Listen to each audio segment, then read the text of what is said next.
Assalamualaikum warahmatullahi wabarakatuh.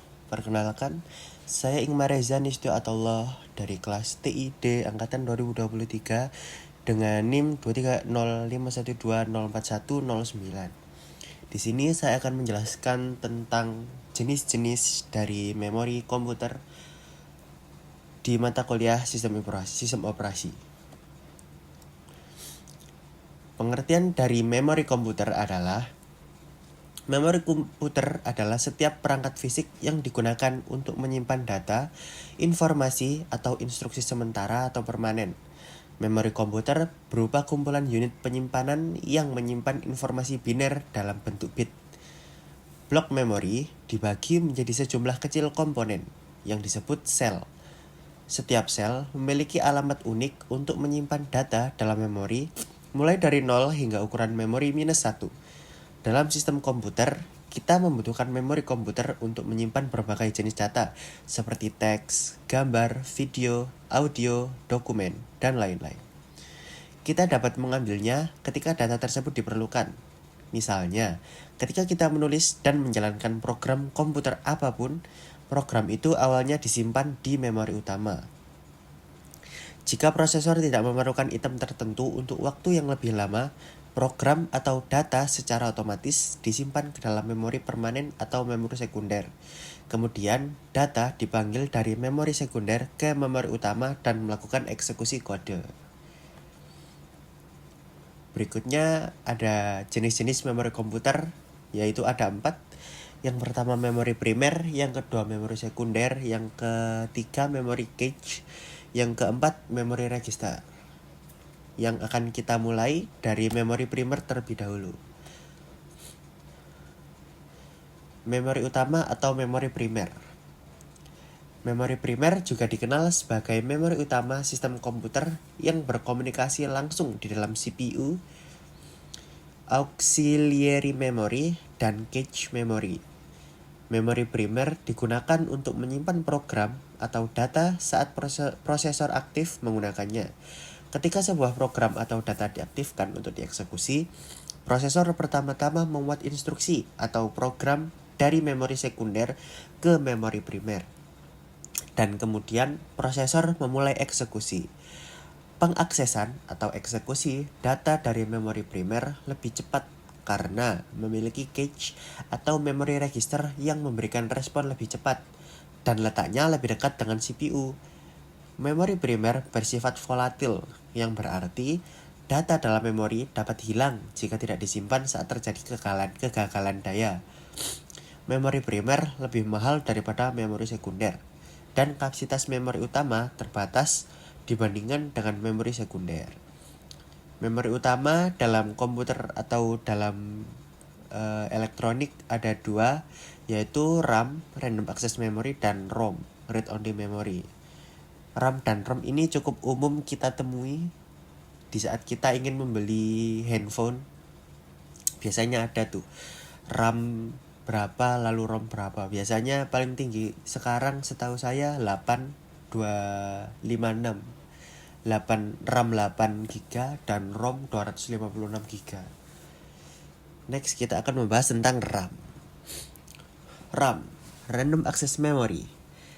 Random Access Memory adalah salah satu jenis memori utama yang lebih cepat diakses langsung oleh CPU. Memori ini adalah perangkat keras dalam perangkat komputer untuk menyimpan sementara data, program atau hasil program, digunakan untuk membaca atau menulis data di memori sampai mesin bekerja. RAM bersifat volatil, artinya jika terjadi kegagalan daya atau komputer dimatikan, informasi yang tersimpan di RAM akan hilang. Semua data yang tersimpan dalam memori komputer dapat dibaca atau diakses secara acak setiap saat. RAM terdiri dari 2 jenis, yaitu DRAM dan SRAM. Untuk bentuk dari RAM itu seperti ini kurang lebih. Ini biasa kita jumpai dalam teknisi komputer. Dan RAM ini bisa dianggap penting karena dia yang menjalankan semua aktivitas di komputer ini. Berikutnya kita akan bahas DRAM. DRAM merupakan bagian dari RAM yang digunakan untuk menyimpan dinamis data. Di DRAM, setiap sel membawa informasi 1 bit. Sel terdiri dari 2 bagian, kapasitor dan transistor. Ukuran kapasitor dan transistor sangat kecil, sehingga membutuhkan jutaan untuk disimpan dalam satu chip. Oleh karena itu, chip DRAM dapat menyimpan lebih banyak data daripada chip SRAM dengan ukuran yang sama. Namun, kapasitor perlu terus diperbarui untuk menyimpan informasi karena DRAM tidak stabil. Jika daya dimatikan, penyimpanan data di memori ikut hilang. Berikutnya ada SRAM. Karena di RAM tadi ada DRAM dan SRAM. SRAM, Static Random Access Memory, adalah jenis RAM yang digunakan untuk menyimpan data statis dalam memori. Artinya, penyimpanan data di SRAM tetap aktif selama sistem komputer memiliki catu daya. Namun, data hilang di SRAM saat terjadi kegagalan daya. Karena tadi sudah mempelajari tentang RAM, kita selanjutnya akan mempelajari tentang ROM, Read Only Memory. ROM adalah perangkat memori atau media penyimpanan yang digunakan untuk menyimpan informasi secara permanen di dalam sebuah chip. Memori primer jenis ini adalah memori read-only yang hanya dapat membaca informasi, data, atau program yang tersimpan. Tetapi kita tidak dapat menulis atau mengubah apapun. ROM berisi beberapa instruksi penting atau data program yang diperlukan untuk memulai atau meboot komputer. ROM bersifat non-volatil, artinya informasi yang disimpan tidak dapat hilang bahkan ketika daya dimatikan atau sistem dimatikan. Di ROM atau Read Only Memory itu ada 5 jenis. Yang pertama adalah MROM, Mask Read Only Memory. MROM adalah jenis memori read only tertua yang program atau datanya telah dikonfigurasi sebelumnya oleh pabrikan sirkuit terpadu pada saat manufaktur. Oleh karena itu, program atau instruksi yang disimpan dalam chip MROM tidak dapat diubah oleh pengguna. Yang kedua adalah PROM, Programmable Read Only Memory. Ini adalah jenis ROM digital, di mana pengguna dapat menulis semua jenis informasi atau program hanya sekali. Pengguna dapat menulis konten atau program yang diinginkan hanya sekali menggunakan pemrogram PROM khusus atau perangkat burning PROM. Setelah itu, data atau instruksi tidak dapat diubah atau dihapus. Yang ketiga ada EEPROM, Erasable and Programmable Read Only Memory. Ini adalah jenis ROM di mana data yang disimpan dapat dihapus dan diprogram ulang hanya sekali dalam memori EEPROM. Memori ini adalah chip memori non-volatile yang menyimpan data saat tidak ada catu daya dan juga dapat menyimpan data selama minimal 10 hingga 20 tahun. Dalam EEPROM, jika kita ingin menghapus data yang tersimpan dan memprogramnya kembali, pertama-tama kita harus melewatkan sinar ultraviolet selama 40 menit untuk menghapus data. Setelah itu, data dibuat ulang di EEPROM. Yang keempat ada EEPROM, Electrically Erasable and Programmable Read Only Memory. EEPROM adalah ROM yang dapat dihapus secara elektrik dan dapat diprogram yang digunakan untuk menghapus data yang tersimpan menggunakan muatan listrik, tegangan tinggi, dan memprogramnya kembali. Memori ini juga merupakan memori non-volatile yang datanya tidak dapat dihapus atau hilang, bahkan listrik dimatikan. Di EEPROM, data yang disimpan dapat dihapus dan diprogram ulang hingga 10.000 kali, dan data dihapus 1 byte pada satu waktu. Yang terakhir dan yang kelima dan yang terakhir adalah flash ROM. Flash memory adalah chip memori penyimpanan non-volatile yang dapat ditulis atau diprogram dalam unit kecil yang disebut blok atau sektor. Flash memory adalah bentuk EEPROM dari memori komputer dan isi atau data tidak dapat hilang ketika sumber listrik dimatikan. Hal ini juga digunakan untuk mentransfer data antara komputer dan perangkat digital. Berikutnya kita akan membahas tentang memori sekunder. Memori sekunder adalah ruang penyimpanan permanen untuk menampung sejumlah besar data. Memori sekunder juga dikenal sebagai memori eksternal yang mewakili berbagai media penyimpanan seperti hard drive, USB, CD, flash drive, dan DVD, di mana data dan program komputer dapat disimpan dalam jangka panjang, namun lebih murah dan lebih lambat dari memori primer. Tidak seperti memori primer, memori sekunder tidak dapat diakses langsung oleh CPU. Sebagai gantinya, data memori sekunder pertama-tama dimuat ke dalam RAM, dan kemudian dikirim ke prosesor untuk membaca dan memperbarui data. Perangkat memori sekunder juga termasuk disk magnetik seperti hard disk dan floppy disk, optical disk seperti CD dan CD-ROM, dan magnetic tape. Berikut ini adalah karakteristik dari memori sekunder, yaitu kecepatannya lebih lambat dari memori primer, data yang disimpan tidak hilang karena sifatnya yang non-volatile, dapat menyimpan koleksi besar dari berbagai jenis seperti audio, video, gambar, teks, perangkat lunak, dan lain-lain. Semua data yang disimpan dalam memori sekunder tidak dapat hilang karena merupakan tempat penyimpanan permanen, bahkan listrik dimatikan. Memiliki berbagai memori optik dan magnetik untuk menyimpan data. Adapun jenis-jenis memori sekunder yang ada di next slide. Yang pertama ada hard disk. Hard disk adalah perangkat penyimpanan permanen komputer. Hard disk bersifat disk non-volatile yang secara permanen menyimpan data, program, dan file dan tidak dapat kehilangan data penyimpanan saat sumber daya komputer dimatikan. Biasanya, hard disk terletak secara internal pada motherboard komputer yang menyimpan dan mengambil data menggunakan satu atau lebih piringan disk yang berputar cepat dan kaku di dalam casing yang tertutup udara.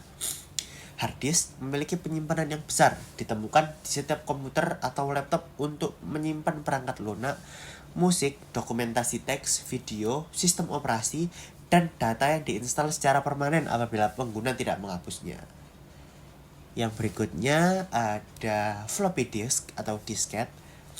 Floppy disk adalah sistem penyimpanan sekunder yang terdiri dari lapisan tipis magnetic disk fleksibel untuk menyimpan data elektronik seperti file komputer. Memori ini juga dikenal sebagai floppy disket yang datang dalam 3 ukuran seperti 8 inci, 5,5 inci, dan 3,5 inci. Data yang tersimpan dari floppy disk dapat diakses melalui floppy disk drive. Selain itu, floppy disk adalah satu-satunya cara agar program baru dapat diinstal pada komputer atau jaringan informasi.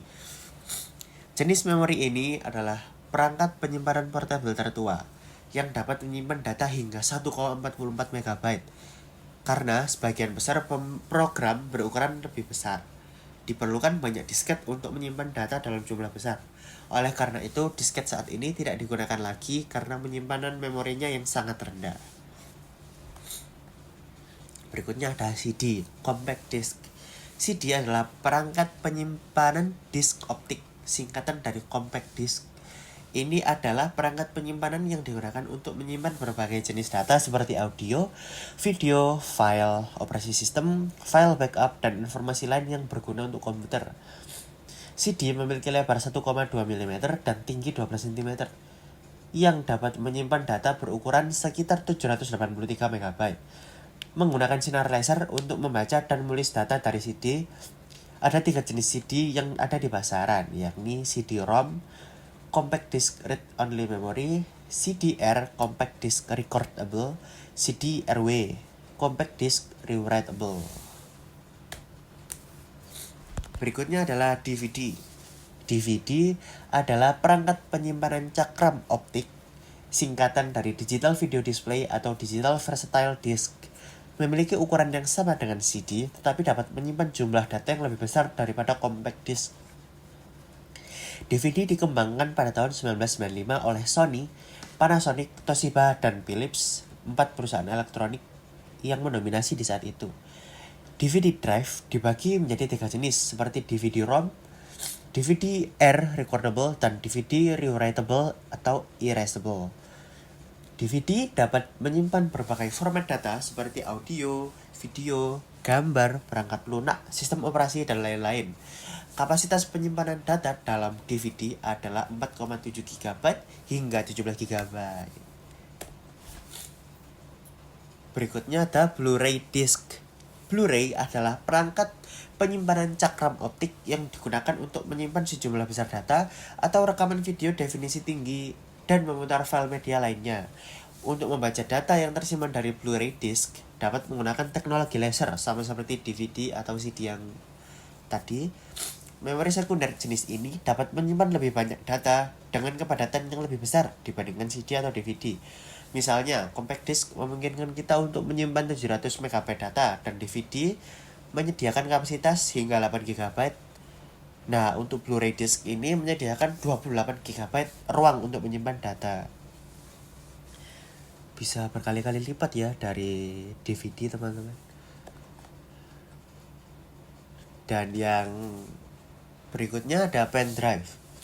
Pen drive adalah perangkat portable yang digunakan untuk menyimpan data secara permanen. Perangkat penyimpanan ini juga dikenal sebagai USB flash drive. Biasanya digunakan untuk menyimpan dan mentransfer data yang terhubung ke komputer menggunakan port USB. Yang biasanya ada di samping-samping kalau di laptop, kalau di komputer bisa ditemui di casing-nya. Pen drive ini tidak memiliki bagian yang dapat dipindahkan untuk menyimpan data. Ia menggunakan chip sirkuit terpadu yang menyimpan data. Hal ini memungkinkan pengguna untuk menyimpan data dan mentransfer data seperti audio, video, gambar, dan lain-lain dari satu komputer ke USB pen drive. Kapasitas penyimpanan pen drive dari 64 MB hingga 128 GB atau lebih.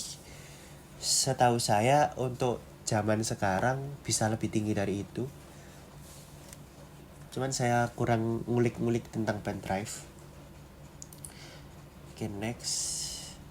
Untuk yang ketiga kita ada memory cache. Memory cache adalah memori komputer berbasis chip berukuran kecil yang terletak di antara CPU dan memori utama. Memori jenis ini lebih cepat, berkinerja tinggi, dan memori sementara untuk meningkatkan kinerja CPU. Memory cache menyimpan semua data dan instruksi yang sering digunakan oleh CPU komputer. Hal ini juga mengurangi waktu akses data dari memori utama. Cache lebih cepat dari memori utama dan kadang-kadang disebut juga memori CPU karena sangat dekat dengan chip CPU. Berikut ini adalah tingkatan dari memory cache L1 hingga L3. Untuk L1 dikenal sebagai cache on board internal atau primer. Untuk L2 dikenal sebagai cache eksternal atau sekunder yang membutuhkan waktu akses cepat untuk menyimpan data sementara. Dan untuk yang terakhir L3 cache, level cache L3 umumnya digunakan dengan kinerja dan kapasitas komputer yang tinggi. Itu dibangun ke dalam motherboard. Kecepatannya sangat lambat dan ukuran maksimalnya mencapai 8 MB. Untuk yang terakhir yaitu ada memory register. Memory register adalah tempat penyimpanan sementara untuk menyimpan dan mentransfer data dan instruksi ke komputer. Memory register termasuk memori terkecil dan tercepat dari komputer. Ini adalah bagian dari memori komputer yang terletak di CPU sebagai bentuk register. Memori register berukuran 16, 32, dan 64 bit. Ini menyimpan sementara instruksi data dan alamat memori yang berulang kali digunakan untuk memberikan respon yang lebih cepat ke CPU. Sekian penjelasan tentang jenis-jenis memori komputer dari saya. Jikalau ada salah kata mohon dimaafkan. Nun wal qalami wa mayasturun. Wassalamualaikum warahmatullahi wabarakatuh.